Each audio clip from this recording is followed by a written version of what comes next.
My planet Arrakis is so beautiful when the sun is low, rolling over the sands. You can see spice in the air.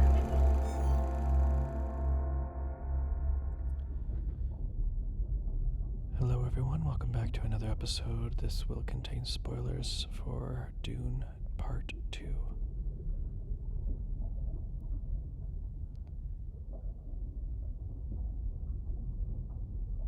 Stellan Skarsgård body and makeup took 8 hours to apply and 2 hours to remove for every day of shooting.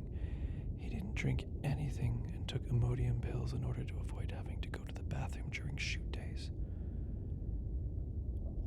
Craig Fraser, cinematographer of Dune Part 1 and Dune Part 2, suggested to shoot the sequence of Giedi Prime, the Harkonnen homeworld, with infrared cameras to give the skin a translucent texture.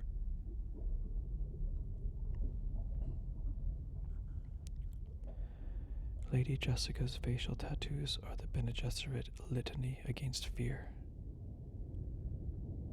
Denis Villeneuve, the director, said he will not release any deleted scenes, explaining, "I'm a strong believer that when it's not in the movie, it's dead. I killed darlings and it's painful for me.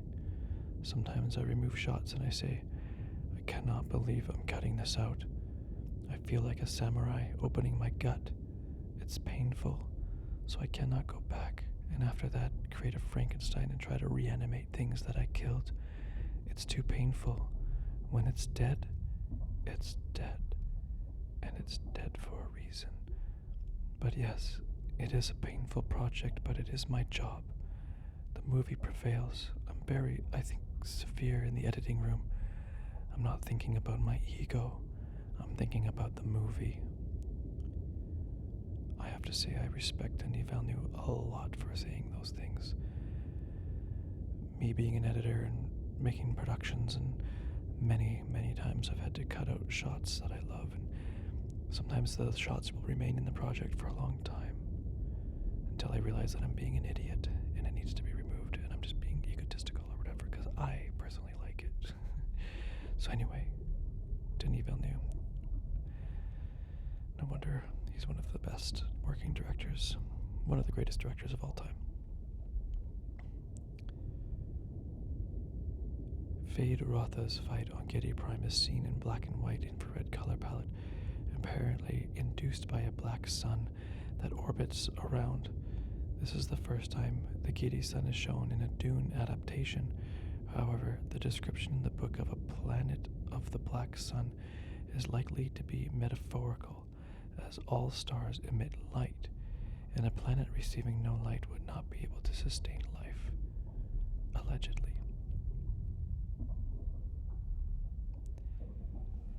Austin Butler underwent vocal training to sound more like Stellan Skarsgård. His voice was cool. He was doing a cool job there. I like what he was up to. The language used oftentimes by the Fremen is named Chakobsa in the novels, which derives from the real-life Arabic, although also contains parts of French, Greek, Roman, and Slavic, including heavy alterations from Hebrew and Sanskrit. Austin Butler improvised Fade Rotha kissing Baron Harkonnen. Huh. I like that. He went for it. Good on him. Denis Villeneuve, director and cinematographer Craig Fraser. I gotta remember that name. Craig Fraser. What a legend. This movie looked phenomenal. They often chose desert locations based on specific sand dunes having a certain shape that Villeneuve wanted, or the perfect sun orientation that Fraser needed. To keep the desert view as pristine as possible, they had to keep strict discipline with the crew, making them walk in the tight corridors in order to not disturb the sand with footprints prior to filming. Afterwards, they had a special sand team that would sweep the sands to erase the prints for the next morning. That reminds me, if you've never listened to the director commentary of Castaway with Tom Hanks, Robert Zemeckis' film, they had a lot of hard times dealing with the sand and not having crew footprints ruin the shot and having to erase sand prints and having to reserve areas off or accidentally ruining an area and having to reset the sand, so to speak, or bring in visual effects to erase them. Pretty grueling shoot they had on Castaway from the sand. Contrary to the usual practice, Dune Part 1 and Dune Part 2 were not filmed back to back. I do love that. And the studio's approval of the second film very much hinged on the success of the first, which was complicated by a fixed release date and the COVID-19 pandemic. Still, director Denis Villeneuve said that production company Legendary Pictures loved the first film and was ready to go to war to make the second one, so the sequel had a high chance of being made. It was officially greenlit on October 26, 2021, 4 days after Dune Part 1 2021 release. That's so cool. What a cool, just ride the lightning and go with it and hope for the best. And all that hard work really paid off, and it probably makes you work even harder because it's not for certain that you get the sequel. And the sequel is so bloody good. My God, I love that movie. Steven Spielberg told Denis Villeneuve, "This is a desert-loving story. But for such a desert-loving film, there is such a yearning for water in this movie. For all the sand you have in this film, it's really about water. The sacred waters that are yearning for green meadows and the blue water of life. You film the desert to resemble an ocean, a sea. The sandworms are like sea serpents. And the scene surfing the sandworms is one of the greatest things I've ever seen. Ever. But you made the desert look like a liquid." Some high praise there from Steven Spielberg. I like that he just got super into it as well. And I'd love to hang out with that guy. Austin Butler said he toned down his method acting for playing Feyd-Rautha. He says, "I've definitely, in the past, with Elvis, explored living within that world for 3 years, and that being the only thing that I think about day and night. With Feyd, I knew that would be unhealthy for my family and friends, so I made a conscious decision to have a boundary. It allowed for more freedom between action and cut because I knew I was going to protect everybody else outside of the context of what we were doing. That's not to say it doesn't bleed into your life, but I knew I wasn't going to do anything dangerous outside of that boundary, and in a way, it allowed me to go deeper." Denis Villeneuve said, "When the camera was on, it was like you were possessed. When the camera was off, you were still maybe 25 or 30% fade. Just not enough to still be present and focus, but removed enough that you didn't kill anybody on set." Yeah, method acting is interesting. It works for some people. Well, when I was acting, I didn't really get a chance to even really attempt method acting, but my strategy was more, get into character when the time has come, stay in it for as long as you need to, and have fun with everyone else in between if you're able to,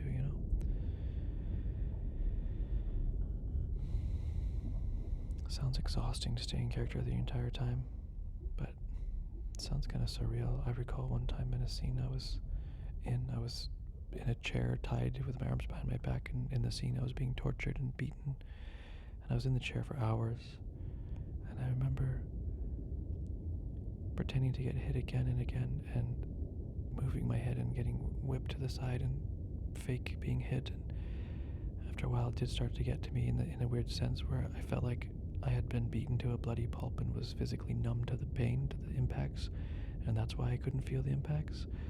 So after a while it did kind of get strange for me, and I was happy to be untied from the chair when we were finally done shooting.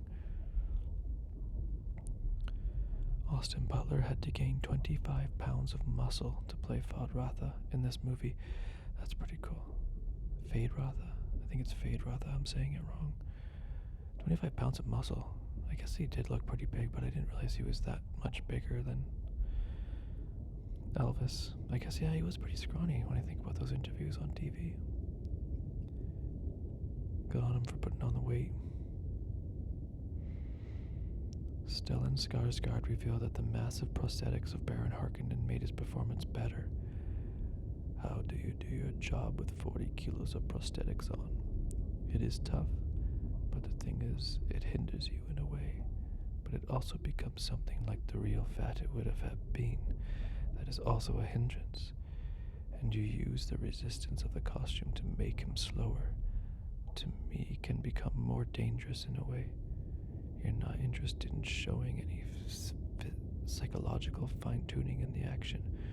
What you want to do is put a stamp on the screen. That means that you want him to have a sort of physical presence. And when he comes in, he puts a stamp there, and that casts a shadow for the rest of the film, he said. On top of the challenge, Skarsgård said he found working on the film to be satisfying in another unique way as well. He says, I've always been trying to make films in different fields all the time. When I've just made a big Hollywood movie, I go and make a small independent film and back and forth different material all the time, so it feels good. Skarsgård said before noting that the film gave him the best of both options. When an auteur movie can be made for $150 million and have a box office success, that's something that makes me very happy. Denis Villeneuve described Fade Rotha Harkonnen Austin Butler as a cross between a psychopathic killer, an Olympic swordmaster, a snake, and Mick Jagger. Jagger had actually been attached to play the character in Alejandro Jodorowsky's failed Dune adaptation in the 1970s. That's kind of funny. I don't see the Mick Jagger part, but I see the rest. I like how he has fun when he's fighting, and I like that he's respectful. Maybe that's where the Mick Jagger comes in. Austin Butler was offered the role while having coffee with Denis Villeneuve without needing to audition. He trained for 4 months in Budapest using a fitness regime made by an ex-Navy SEAL member.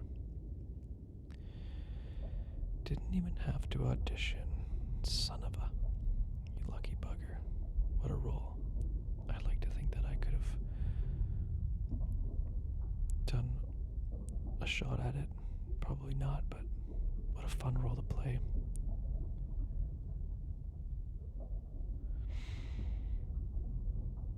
Even though director Denis Villeneuve said that he would have loved to make Dune Part 1 and Dune Part 2 at the same time, both movies were long and difficult shoots, which would have been too exhausting. He was grateful when he could learn from all the technical aspects of Part 1 and recover afterwards, which prepared him to improve and make a better movie with Part 2. Straight up, I feel like Part 2 is better because there was a break in between. He was able to grow. Yeah. I'm super glad they weren't filmed at the same time. I don't like it when the whole trilogy is filmed at once. I'm tired of that. They all look the same. They'll feel the same. I want the growth in between. I want them to learn lessons and improve. Bill Skarsgård, Stellan Skarsgård's son, and Barry Keoghan were considered for the role of Fade Rotha Harkonnen before Austin Butler was cast. I'm glad they didn't go Bill Skarsgård. I'm just, he's fine. He's just too much. The sandworm riding sequence took 44 days to film. Holy crap, that's fun. That's a fun 44 days. And was shot on a set measuring 90 by 24 feet.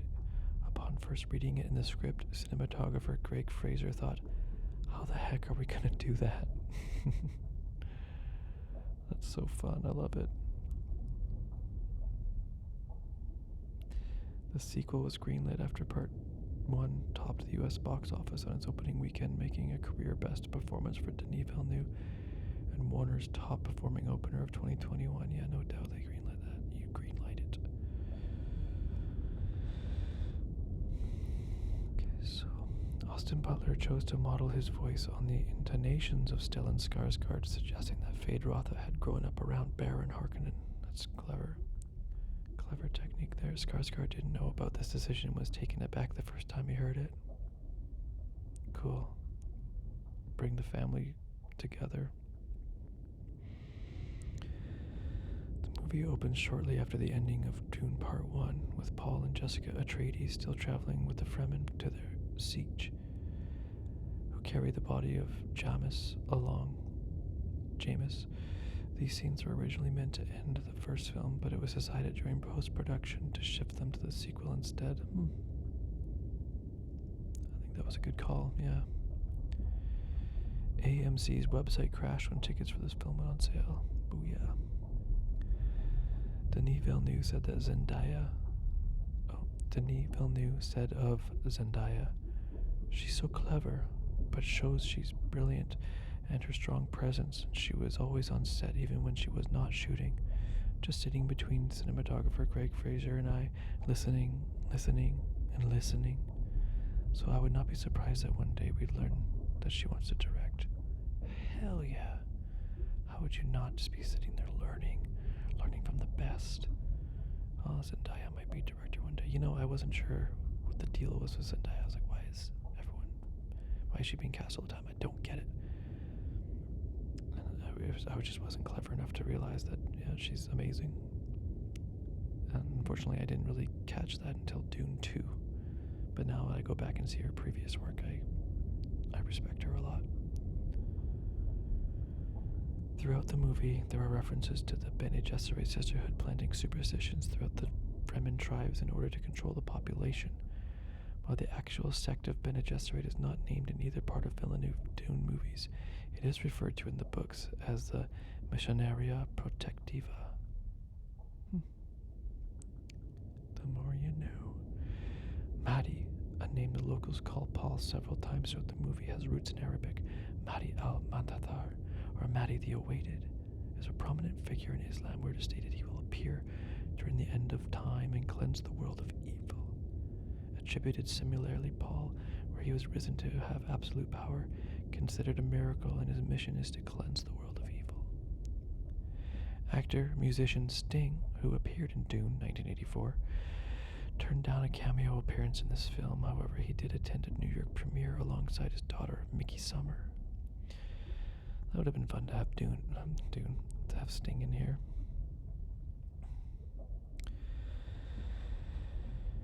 Austin Butler said about appearing eyebrowless with black teeth and bald head was freeing because you're not trying to be anything else. Because you already are something else, maybe. At first I didn't like the look, but now I absolutely love it.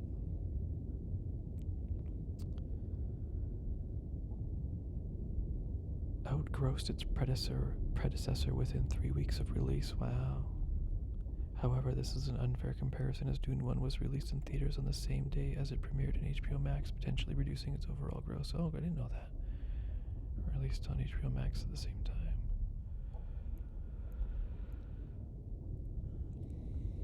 Filmed in the midst of the Jordanian desert, the crew had to build 18 miles of new road to transport all their equipment and establish base camps. Man, there's so many cool shots in the dunes here. It felt kind of magical, even at the intro, when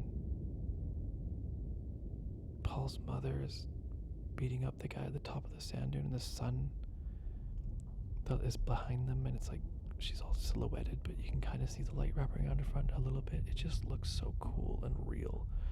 Didn't feel like Hollywood lighting in a good way.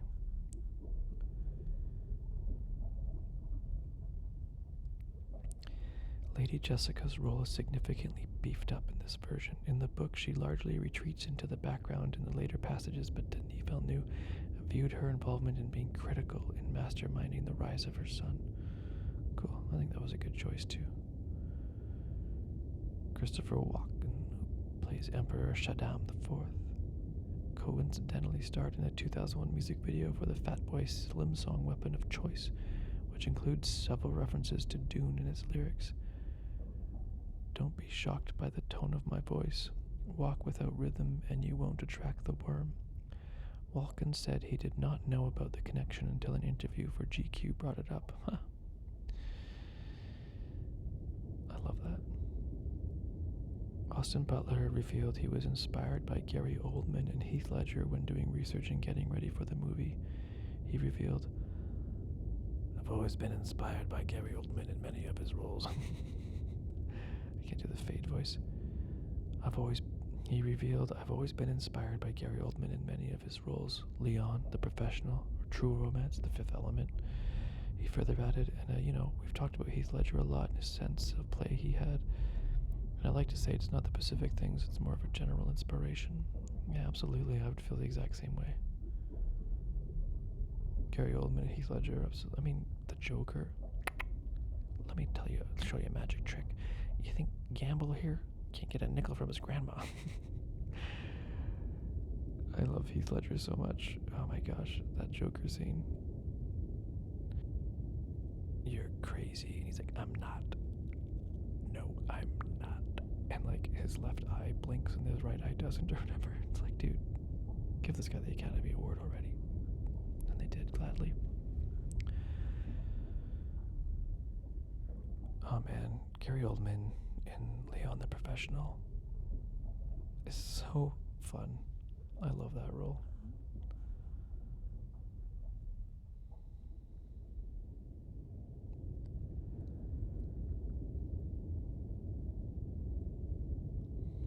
Emperor Shaddam IV is described in the book as an old man, but his shape is that of a man in his 30s. Fans online nominated Mads Mikkelsen, Viggo Mortensen, Tony Lee Chung-wai, Denzel Washington, and Charles Dance for the role of the Emperor, as they're all over 50 but don't appear so, before choosing Christopher Walken in May. I do feel like one of my gripes is casting Christopher Walken. He stands out so much to me for some reason. He's just so much of a caricature now. Does that look like a refrigerator to you?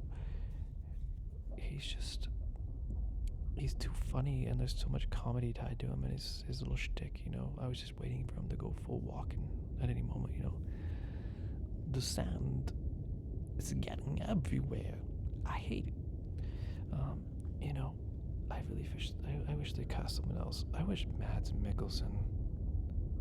Give that guy more stuff, please. Mads would have been good in this for sure. Viggo Mortensen would have been good too, but maybe his face is too soft. Like, he's got this certain kindness to him, where Mads is like, he just lives up to his first name. Denzel Washington, I'm kind of over a little bit. Yeah. A bold choice having Christopher Walken, but I don't think it was the right one. But hey, that's just my little nitpick. In a 2024 interview with That Shelf, the interview is That Shelf, Denis Villeneuve spoke about depicting Paul's visions. The idea is that I try to approach the visions as very powerful intuitions, or dreams that you need to decipher.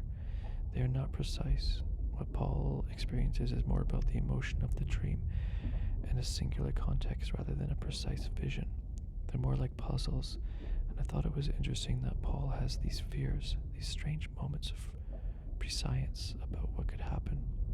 But they're not clear visions. Some of Paul's earlier visions are distorted. When the reality unfolds later, it's completely different. We see these unfold in part 2 in a similar current, with a similar emotion or similar idea, but they're distorted from what was foreseen, and I love that exclamation mark. In the book, Paul can foresee multiple possibilities, and that's what I tried to express cinematically with that. I was really paying attention to the dreams before in the first Dune part 1, and to the events that happened in part 2, and I do agree there is some stuff that's like hinted at that is different when it actually happens, and I love that. At first I was like, oh, it didn't look like that, it's a continuity error, but I'm like, wait, it was a dream, it's allowed to not look the same. In fact, it's intentional, and that's so cool. I just love that. Like, Zendaya's character, just like looking back at him when she's climbing up a ridge, the way that's foreshadowed in the first movie, and then when it happens in the second movie, it's kind of different. Side note, I noticed in the first Dune movie there's a tracking shot with Paul's character in fighting in a battle scene with his armor on. It's this cool like tracking one take where he's just kicking ass for a bit. And he like comes to like a power stance with a knife up by his head, and his helmet folds back, and he's got blue eyes, and he just looks sick.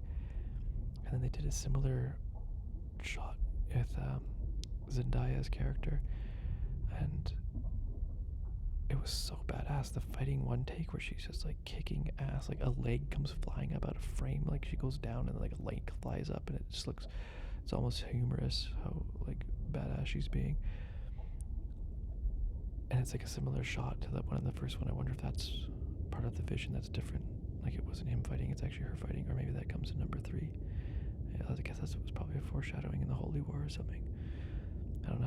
I haven't read the books, which I'm happy about, because I can't wait to go into Dune Part 3 completely fresh without having any spoilers. Woot woot. Please don't spoil anything for me in the comments, by the way. None of the sets were recycled from the first film. They were all created specifically for this movie. Wow. Dave Bautista was urged by his agent not to film the scene in which his character, Beast Raban, is beaten and humiliated by Feyd-Rautha during the kiss or die scene because it would make his character appear less imposing. However, Bautista refused and shot the scene anyway, saying that would benefit the story by elevating Feyd-Rautha as the true villain. Wait, so his agent was urging him not to film the scene in which his character is beaten and humiliated? Man, that's crazy that they wouldn't want him looking like weak or something because it'll affect his like view of the real world audience. That is so lame. Man, that's lame. Good on you, Bautista, for going with the story. Man, the more I learn about Bautista, the more I'm excited about him. IMAX CEO Richard L. Gelfond said they ran out of seats in trying to screen this film.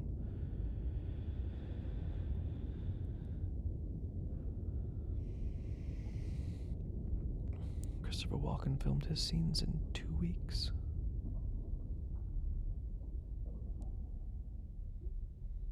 Paul's first ride on a sandworm is Denis Villeneuve's favorite sequence in the film. Yeah, that is pretty epic.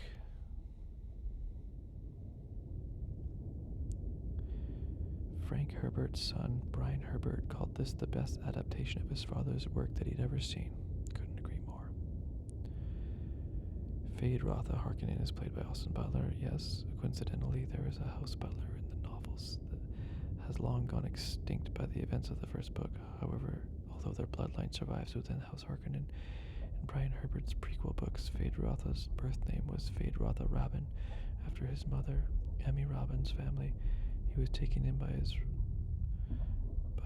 his brother Glossu Rabban, played by Dave Bautista in the movies before he's turned 2 years old, to prevent him from being raised too soft and weak.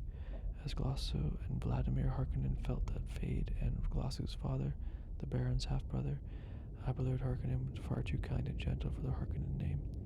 I do love that the Harkonnens are just dark and evil and bad, and that's just the way it is.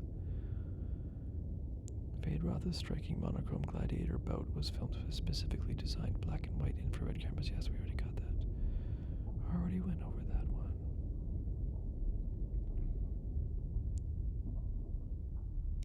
Oh, interesting. Many fans objected to Anglo-Saxon actor Christopher Walken playing a role previously played by Hispanic Jose Ferrer in Dune and Italian.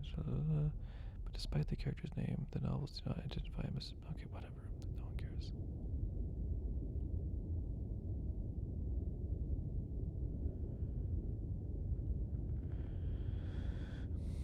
After drinking and surviving the water of life, both Jessica and Paul Atreides learn that they are respective daughter and grandson to Baron Vladimir Harkonnen. The movie doesn't reveal how this came to be, but in the prequel novels of Dune, Reverend Mother Gaius Helen Mayhem, played by the movie by Charlotte Rampling, is revealed to be their mother and grandmother. She once requested a child from Baron Harkonnen as part of the Bene Gesserit's plan to beget the Kiswats Haderach, to which the Baron coincidentally conceded by brutally raping her. In retaliation, the Reverend Mother inflicted a disease on the Baron that made him deformed and severely obese. What?